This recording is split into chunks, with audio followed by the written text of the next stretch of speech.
All right. Thanks, Aline. So good evening, everyone. Thank you for spending your evening with us to learn more about the housing and safety element updates. My name is Jillian Zeiger. I'm a senior planner in the Housing and Federal Grants Division, and I'm joined by Aline Tennellian, who works with me in the Housing and Federal Grants Division, Leslie Lako, who's a senior planner in our Long Range Planning Division, and Edgardo Vasquez, who is a planner in Housing and Federal Grants as well. And Edgardo is going to make an announcement. Si gustaría escuchar esta presentación en español, seleccione el icono del globo del mundo para elegir el idioma que desea escuchar para esta reunión. Gracias. Thanks, Edgardo. Okay, so we can go to the next slide. So the agenda for tonight is to give a brief overview, if you haven't been to one of our meetings before, to talk about what is the housing element. For others, it's going to be a bit of a refresher. We're going to talk about our comments from the state on our draft, and then I'm going to talk about the countywide plan amendments, the development code amendments, and then Leslie is going to give an update on the safety element, discuss what the safety element is, as well as the development code amendments there. And then I will talk about the next steps and opportunities to engage, and we'll have some time for Q&A. We will be here till 7 to answer questions. And if we don't get to them, we are happy to talk offline. If you have questions that come up during the process, feel free to put them in the chat. Next.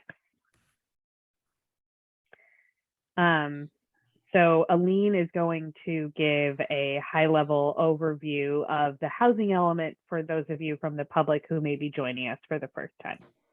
Thanks, Jillian. Hi, everyone. Thanks for joining us tonight.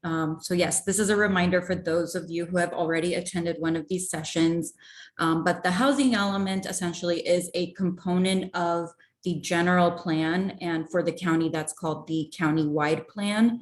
It's updated every 8 years, and this component of the countywide plan is required to be reviewed by the state, the California Department of Housing and Community Development, also known as HCD. We have an adoption deadline for the housing element for the end of January of next year, so January 31st of 2023.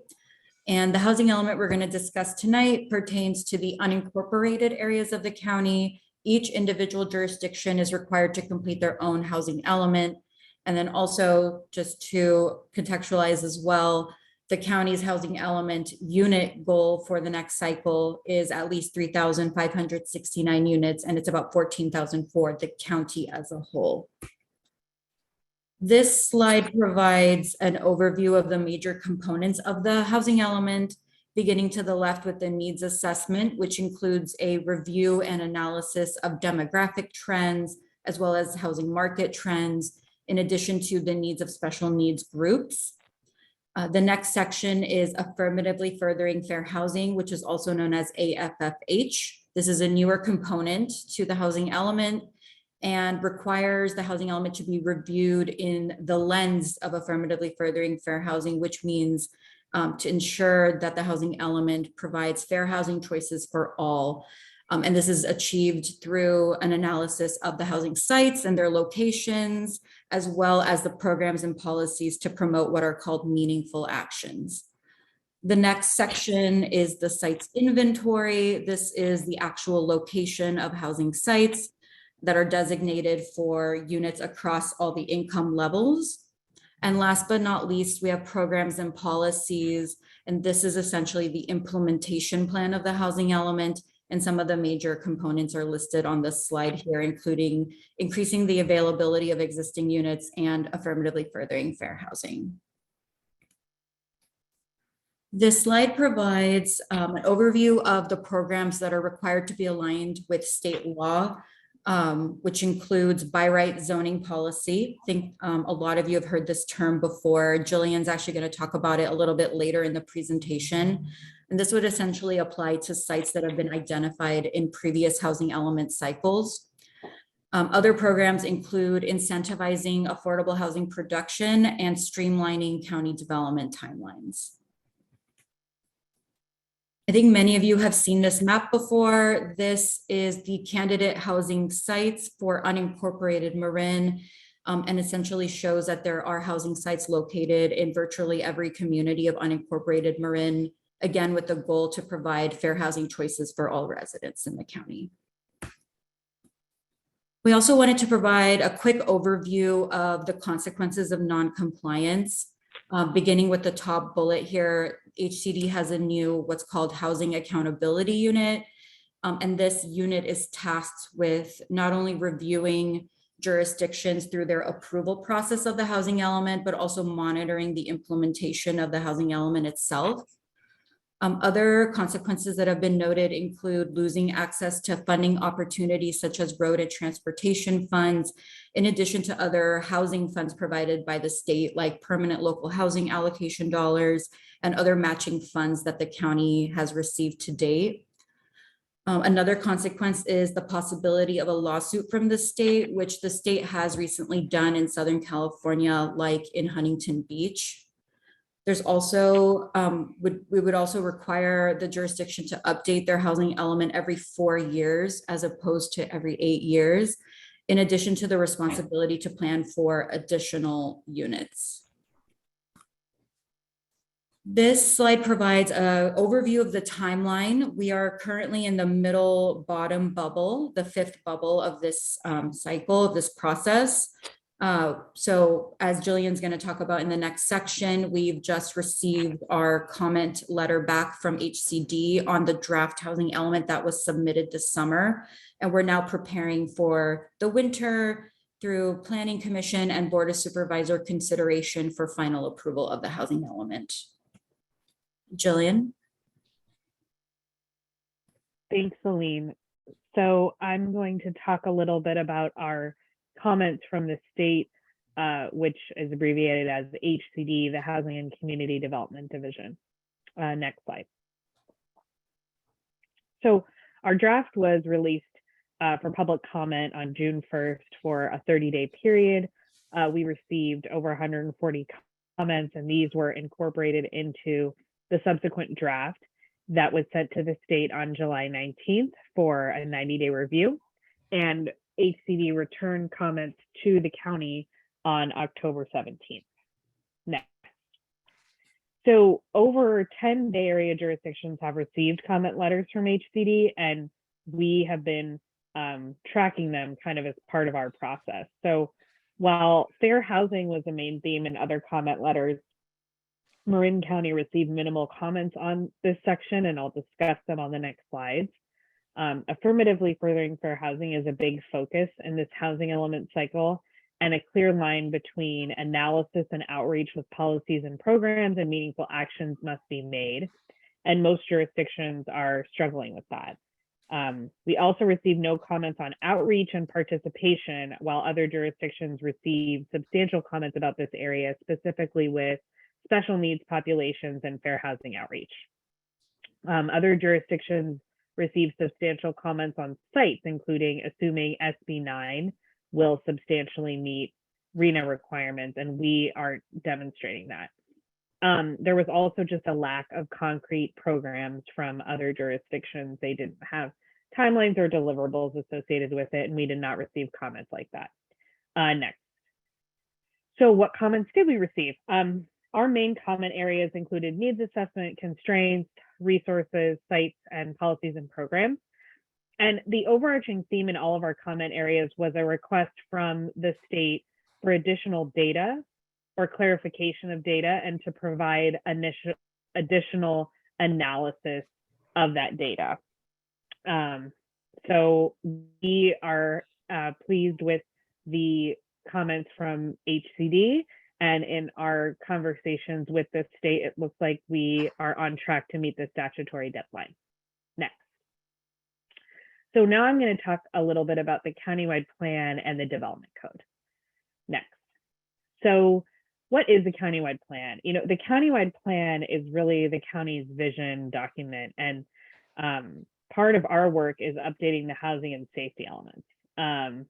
And this includes land use designations and the goals and policies and programs that we have in the countywide plan. Next. And then in addition to the countywide plan, we have the development code, and the development code implements the vision for the countywide plan.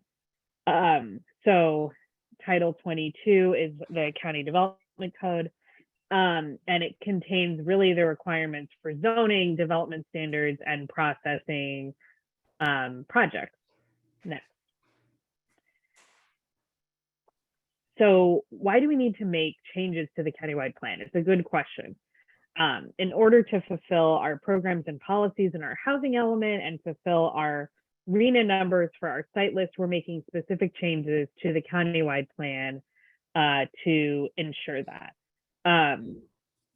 And, you know, for all of the reasons mentioned here, we need to make changes to that countywide plan.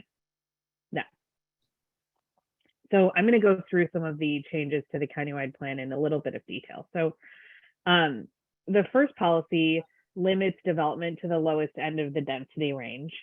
And this policy would change to accept the sites that meet the RENA. So it wouldn't be changed for all of any parcel in the unincorporated county, but for those sites that we need to meet the housing element. It's more of a surgical change. And then the second elimination is limiting development to the lowest ends of the density range in urbanized areas. And this program would be eliminated. This program is really, it goes against good development practices and would downzone projects that are next to infrastructure like roads, schools, and other local services. So by eliminating this policy, the countywide plan is promoting smart development, and this countywide plan is, this policy was really left over and protects urban growth boundaries that no longer exist. Next. We also have countywide plan policies specific to regional sites. So in the case of St. Vincent Silvera's site, we are focusing the development on approximately 40 acres outside of the resources and hazards that have been mapped. And this exempts that development area from the St. Vincent's policies and programs. Next. Another policy specific to regional sites is the Buck Center site. So this site is adjacent to Novato's city limit line and abuts Highway 101. And there is commercial development to the north of the site. So these characteristics are more consistent with properties located in the city center corridor. So we need to adjust the line so that the site is in the city center corridor. Next. And then we also have community plan policies that are related to the countywide plan. So community plans set forth the goals, objectives, policies. They're really visioning documents for smaller areas of the county. And some aspects of the community plans are inconsistent with state law and have the effect of limiting multi-unit housing. So the community plans will retain their role except where they conflict with the countywide plan as it relates to development standards, and then the countywide plan will prevail. Next.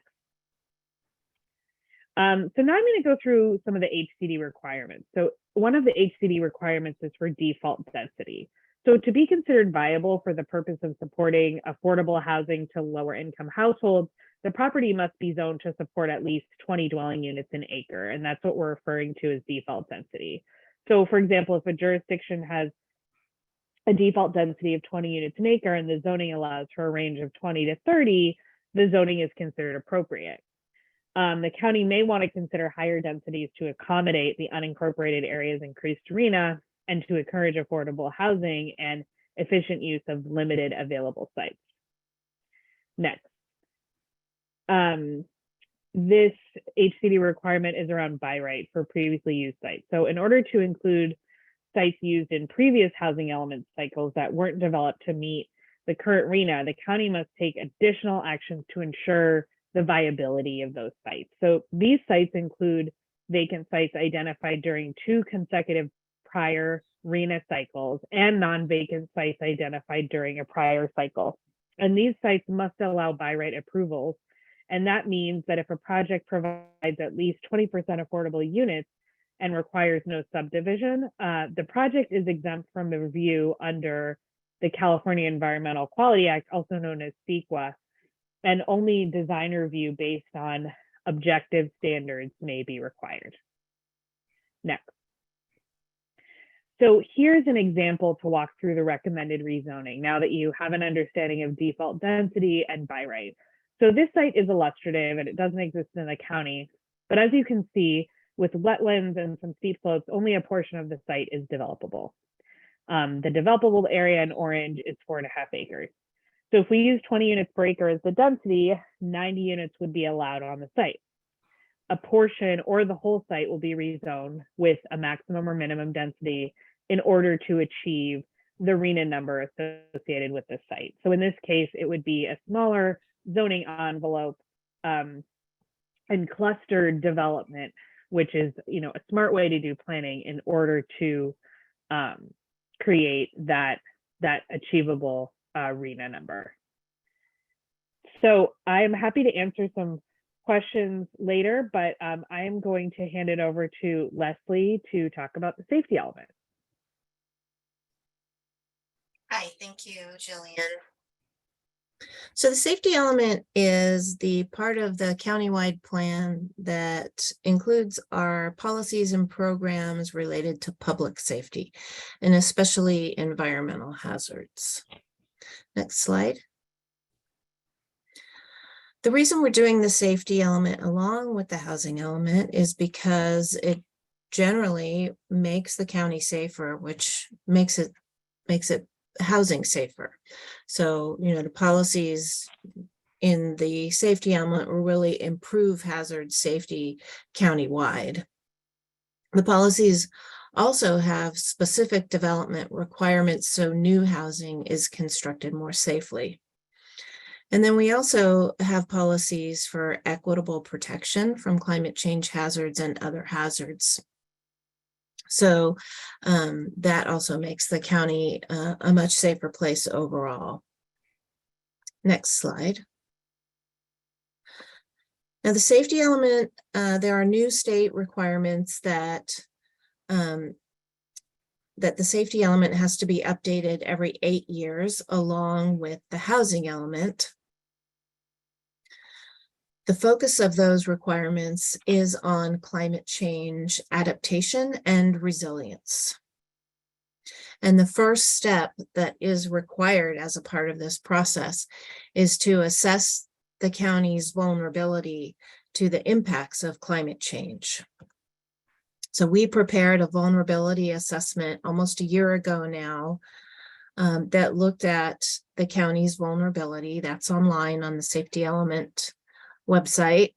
One of the things that became very clear with the vulnerability assessment is that there are some populations within the county who will experience the impacts of climate change to a much higher degree than others. They're much more vulnerable to environmental hazards and climate change.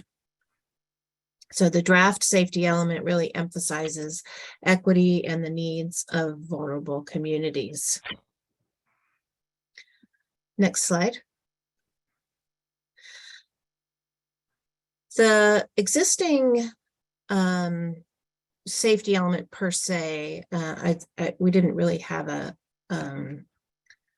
we had a number of policies and programs that were safety related, but it wasn't really contained in a safety element. But what we had was geologic seismicity, flooding, and wildfire.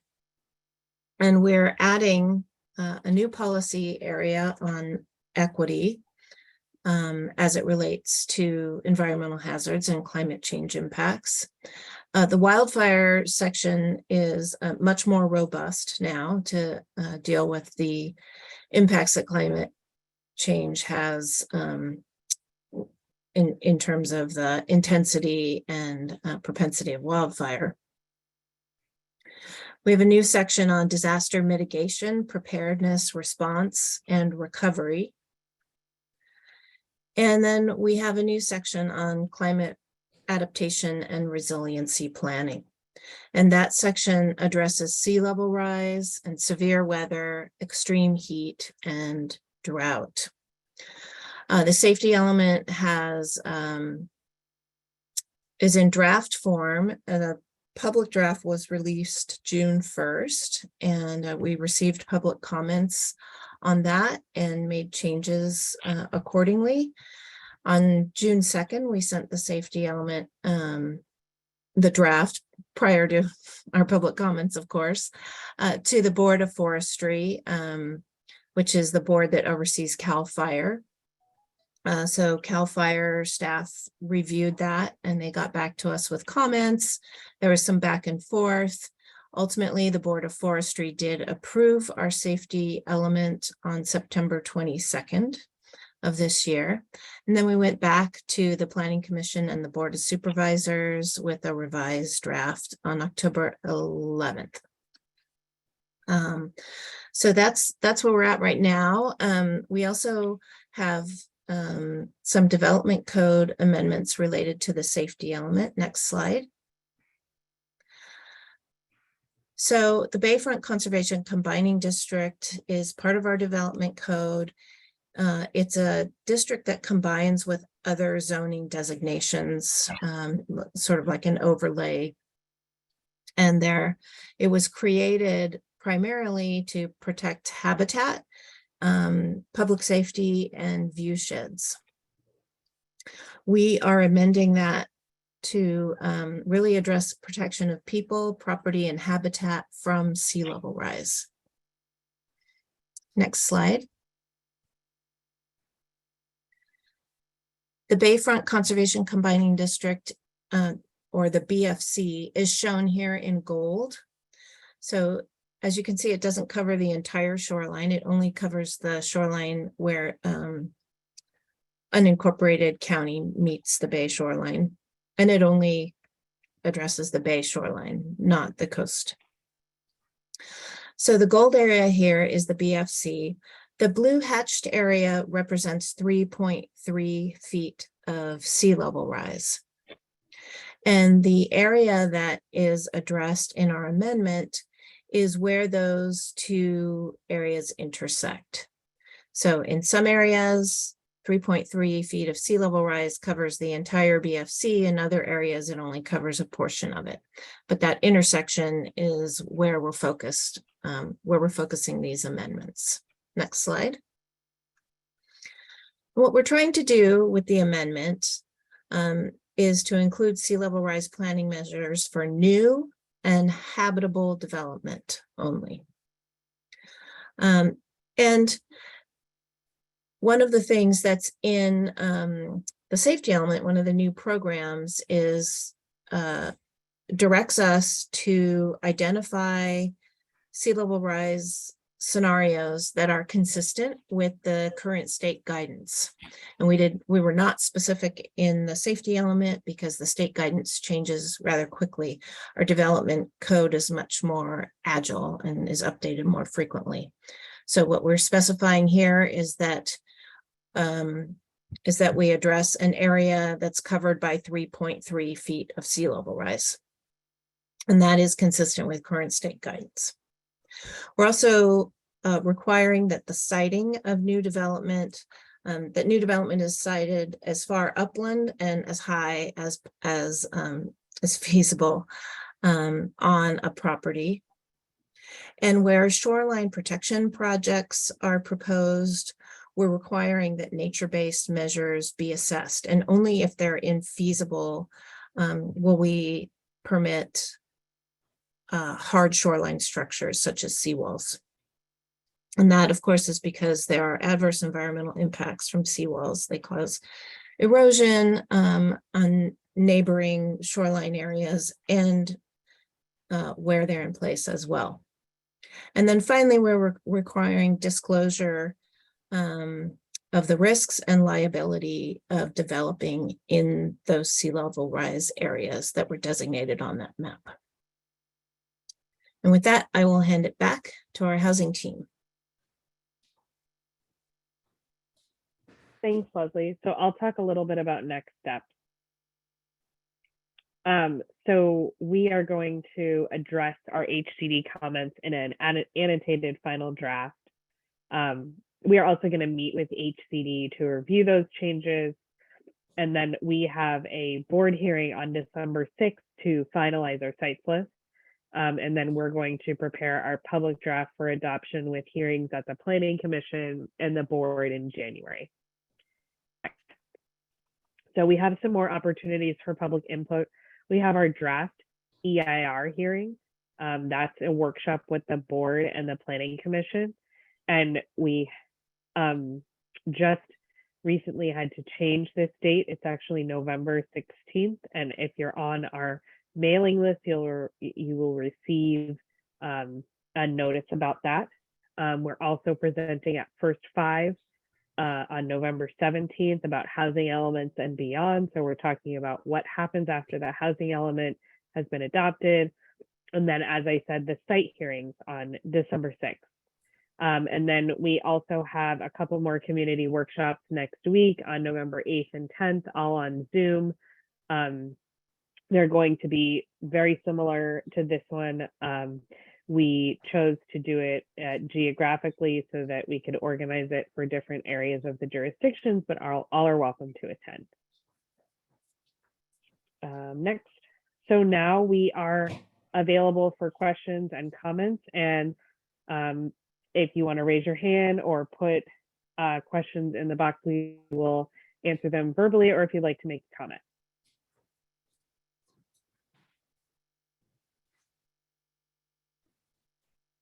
Leah, it looks like you have a question or a comment. Is this PowerPoint available? Because the map that showed the interface between the different shoreline areas, I couldn't really see, but I know in my area, we're definitely, sea level rise. I live near a bunch of wetlands, and so the areas in my neighborhood that are proposed for development, I feel are subject to flooding, sea level rise, and destruction of wetlands. So I would like to see that map more specifically and make sure, that's. We'll be posting the presentation to our website either the end of this week, tomorrow, or next week. Leslie, though, maybe you can point to where that map exists external to the presentation. Yeah, so the map is actually, yeah, if you go to the housing and safety element landing page, and I've seen you before, you've probably been to that page before. So you'll find the draft safety element and the development code amendments, and there should be a map in there. If not, from that page, you can navigate to the safety element website, and there's definitely a map in there with the development code amendments.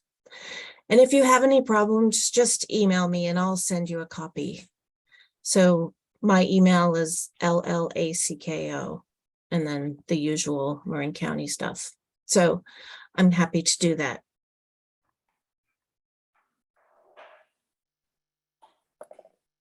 Great, thanks, Leslie. I think we have a question comment from Mi Yoon. And then I think also Stephen Nessel in the chat. So Stephen, you can go afterwards.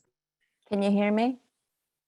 Yes. Perfect. I have a question regarding draft EIR. We have 45 days to make comments once it came out, but we, as a zoning committee member at Lucas Valley Homeowners Association, we never received that the DIR was completed. Are you guys going to extend that 45 days? Because I just found out ad hoc on a Marin IJ article. So I don't want to speak for the EIR team.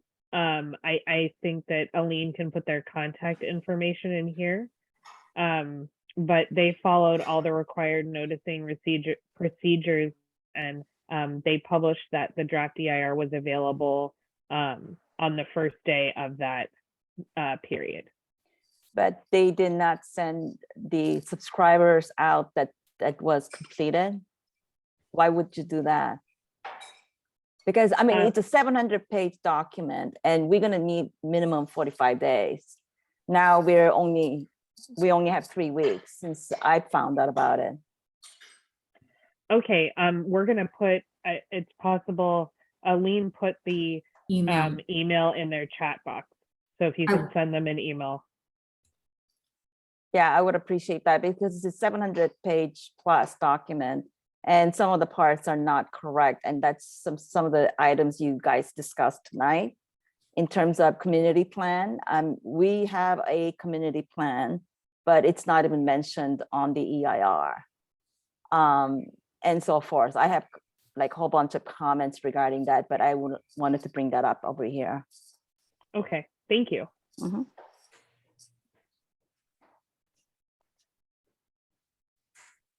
I think now Stephen Nussel, if you would like to speak. Yes, hi, can you hear me? Yes. Yes, so I don't have a camera going, sorry.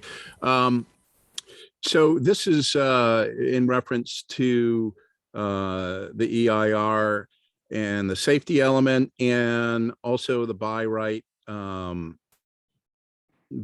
development.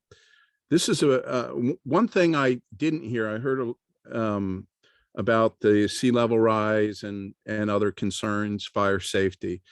But one concern I didn't hear about is the groundwater and the presence of toxic waste. You may be familiar or may not be familiar with the situation at Marinwood Plaza. It has a toxic waste issue. It was approved in the last housing element for affordable housing, but it still is not cleaned up. And my fear is that it's not going to be mentioned, and basically the developers are going to have a free pass and not actually clean up the site prior to installing residential housing. Now, this particular spill happened over a period of years. It extends underneath the highway and into St. Vincent's property. There's minimal efforts being made right now, but the current owners are delaying.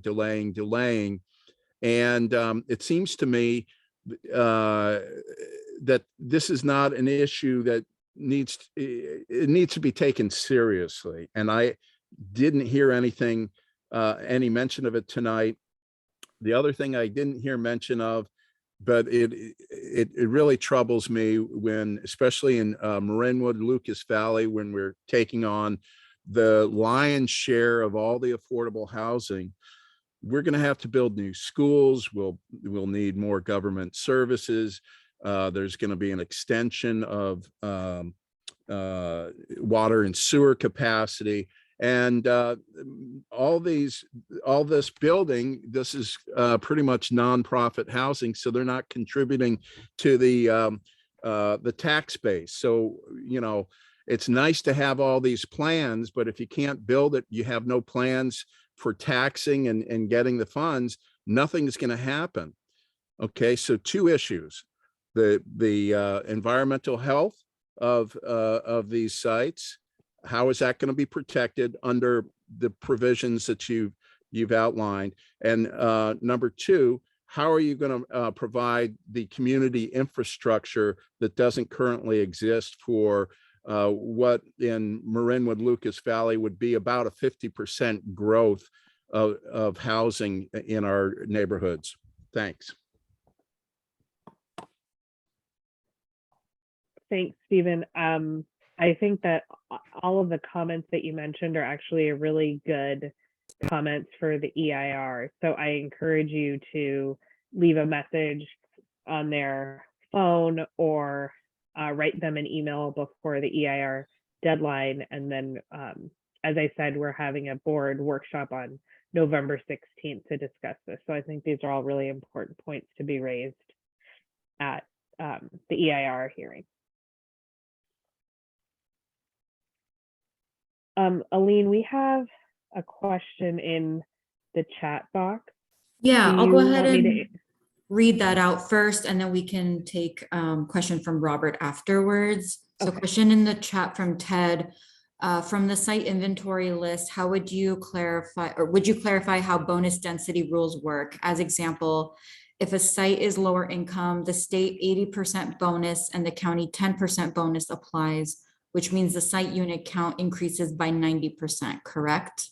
That's the first question. If we want to address that.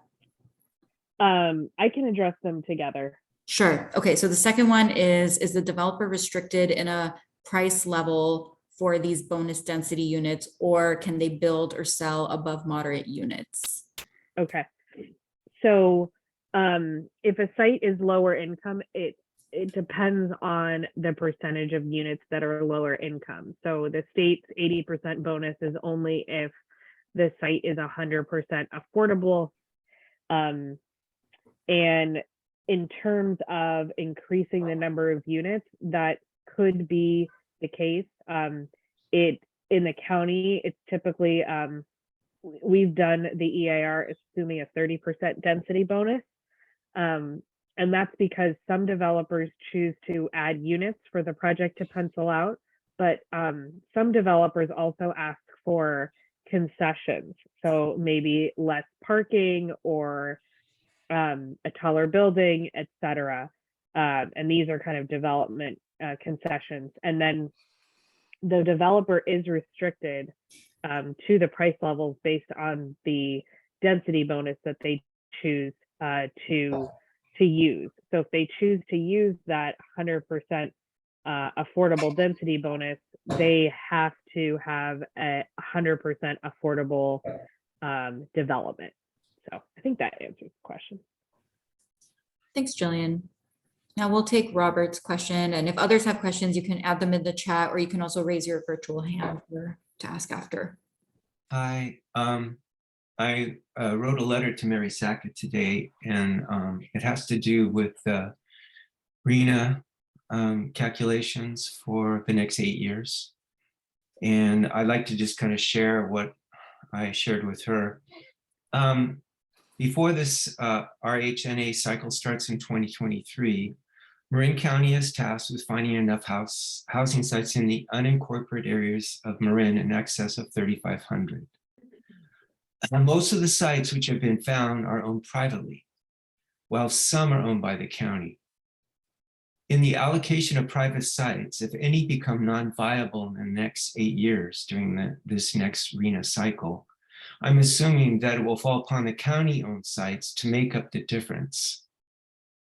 This is what concerns me most, because if you don't have agreements with the private owners and they in turn are not in contract with the developer, how can you know for certain what might happen with these private sites in the next 8 years?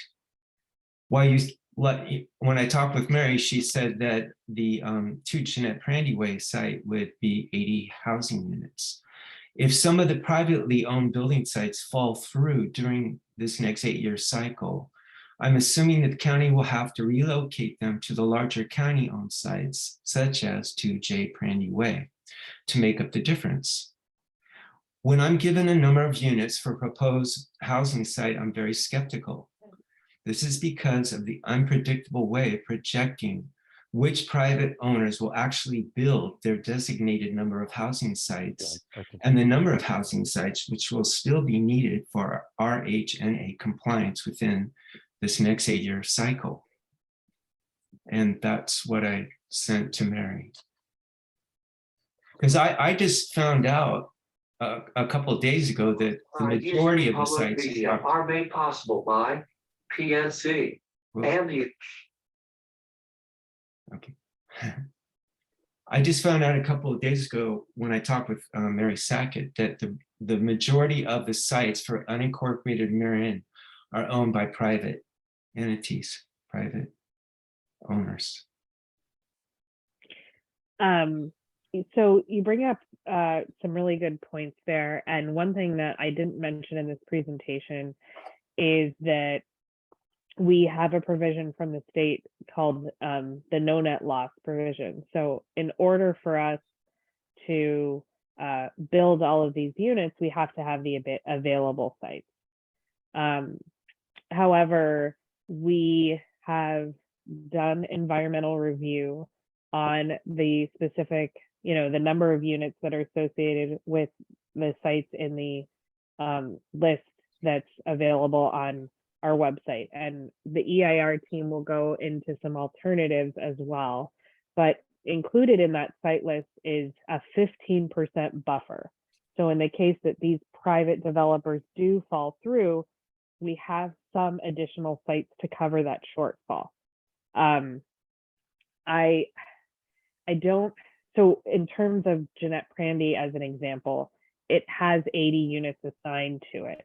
Unless the board decides to change that on December 6th, if it has 80 units in the site list, in the housing element, it's going to be zoned for those 80 units. So if, in the 7th or 6th year of this cycle, we see a huge shortfall and we need to reopen the housing element list, it's going to have to go through an entire public process.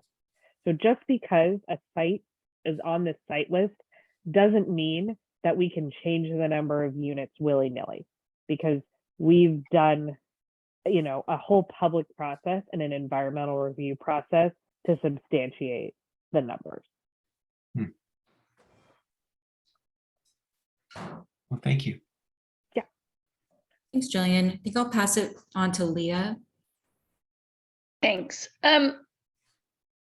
Going sort of touching to what Robert just said, in my neighborhood, I know for sure that there are some homeowners whose lots were slated for development and they were neither asked whether they wanted that, nor were their neighbors. And it's sort of like a chessboard where there's like certain lots slated and others not, even though the lots are the same.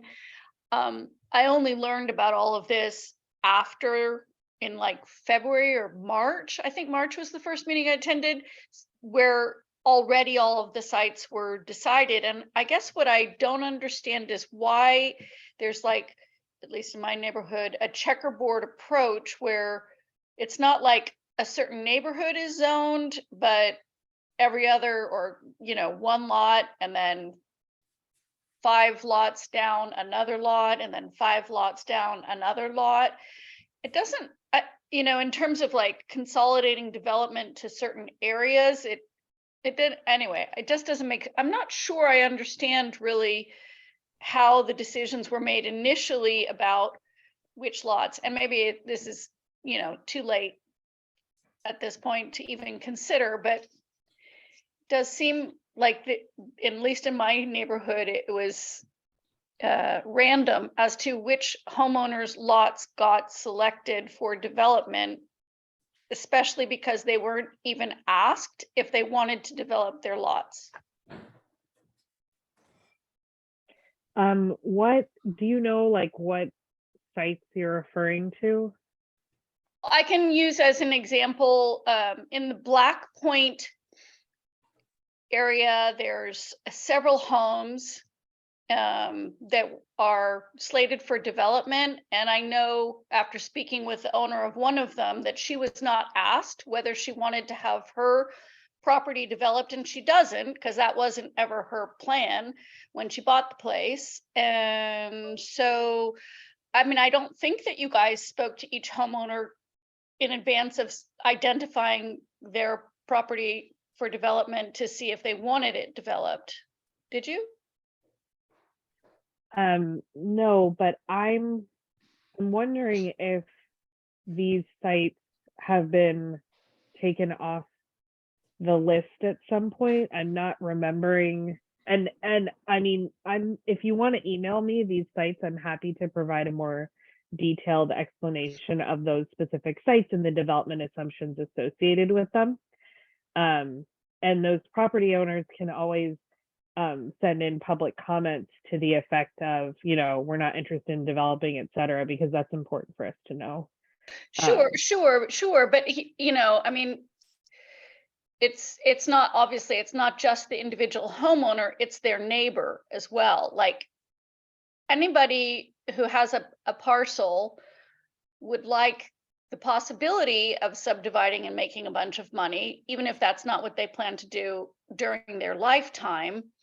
But their neighbor certainly is not going to be excited if there are 50 homes in the parcel that was a rural farm before. So I guess, yeah, I understand we need to make more housing and we need to make it environmentally friendly and we need to take into account all these things. I'm not sure why there was in this whole process, and perhaps this is something for the next 4-year plan, is to, really get more buy-in from the parcel owners and their neighbors before creating proposed site lists that then everything turns around, is my suggestion.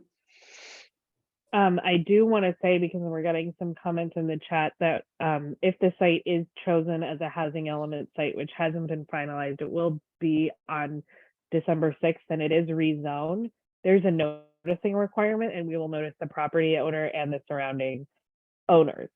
But thanks for your other comments about outreach. We'll definitely keep those in mind. Thank you. So I'm going to read out Susanna's question here. Has HCD seen the EIR? And if so, have they issued any comments? Will they expect to see that all the sites will have limited environmental impacts? So HCD and all of the other state offices can see the EIR, the draft EIR. And they are not going to certify or decertify the housing element based on the environmental impacts. I encourage you to ask the question about the sites and having limited environmental impacts at the EIR meeting, because I'm not an EIR expert and I can't go into that level of detail.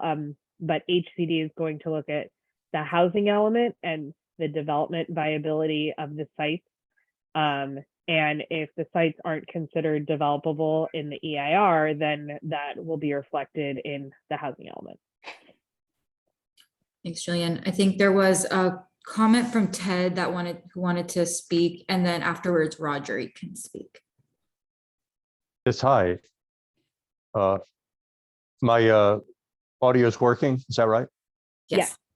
Thank you so much, and thanks for the earlier response. Just a quick follow-up. We're just trying to keep the numbers straight. We'll use the Jeanette Prandy example on the bonus density. As you mentioned, the site inventory list has the proposed 80 units. I'm understanding, because those are all affordable, I'm understanding that if you had a developer could build 152, and to your point, they have to all be affordable to merit that increase. But I just want to make sure I'm understanding that you could move from 80 units to 152, given the bonus density. That was just wanting to confirm if I'm interpreting you right. And you also had mentioned in your response the assumption of a 30% bonus density. And I just want to be clear, that's not in the tables we're seeing, right? The tables we're seeing, the 80 units doesn't have your 24 additional, doesn't have it. There's a 104 number out there someplace else I just didn't understand that notion of the assumption around a 30% bonus density, and if that's appearing in any of the tables that we're reading for these counts. Thanks. Sure. So the site list is the list that the county is planning for the RENA. And then the density bonus is not associated with that, because the density bonus is going to be up to the developer. So as you said, there could be a density bonus on Jeanette Prandy. There could be a density bonus on St. Vincent's. There could be a density bonus on Marinwood. We can't predict, what the developer is going to develop there. In fact, even though we have 80 affordable units on the Jeanette Prandy site, a developer could come to us and say, we want to put some moderate or above moderate units on here as well. So these are really our ideal situations. But no, we don't factor density bonus into it because we can't predict what developments are going to occur on the site. So Right. we're zoning Thank you. and Mhm. Go ahead. planning for the number of units that are associated with the arena, not the density bonus. And when you mentioned the 30% assumption, could you explain that part? Maybe I misunderstood that. So the 30% assumption is something that I think is another good question to ask at the EIR hearing. So we assume that some sites are going to have, some developers are going to inflict a density bonus on the site. And we used 30% density bonus as kind of the average that we see in the development community. So we are doing the environmental review of the sites with a 30% density bonus in order to make sure that if the site does in fact have a density bonus associated with it, that we can see what the environmental impacts would be. That's great. You've been very clear. And if there are a bunch of people in line, I can park this last question. But the I guess where the confusion arises when you mention the possibility, and I get it, the developer could come in to our example at Jeanette Prandy and say, you know, I'd rather build a different mix, and here's my rationale. And it may not be 80 affordable, it may be 60 and 20 or some such thing. Now, there's a lot of this language that's used in the various documents about objective standards versus what I almost think of as, you know, kind of fast track, if you will. We got to build these things and we got to let the, you know, get on with business. If a developer says, no, I don't want to build 80 affordable, I want to build 60 and 20 or, you know, some other mix, is that open to community review, or where does that fall?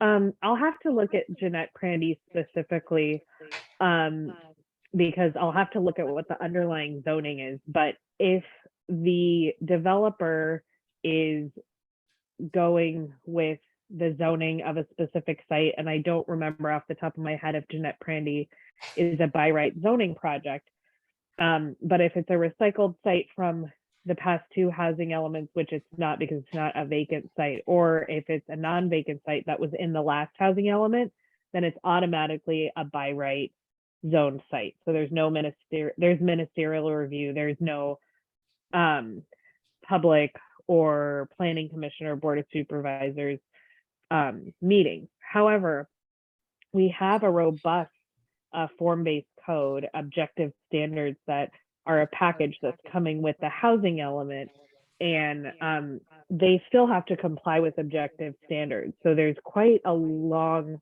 list of design standards that they would have to meet in order to go through that ministerial process. Thanks so much. Thanks, Jillian. So I'm going to pass it on to Roger, and then Robert, I saw your hand if you wanted to ask afterwards. Our last question, I think, for tonight. Thank you. Everybody can hear me okay? Yes. Yeah. Okay. My concern is much more pragmatic, much more basic. Having been a Bay Area native and having watched in the 70s the extreme drought wherein Marin had a tube on the top deck of the Richmond Bridge, I'm concerned that people that are designing and making decisions are not taking into account enough, where are we going to get the water for all these things? And I think that yes, the world needs more housing, but there was a time in Marin where these kinds of developments were just off the table because of water concerns. And I don't know how that's factored into all these grandiose plans to expand into areas where, you know, there's no guarantee of water. I would really like that addressed.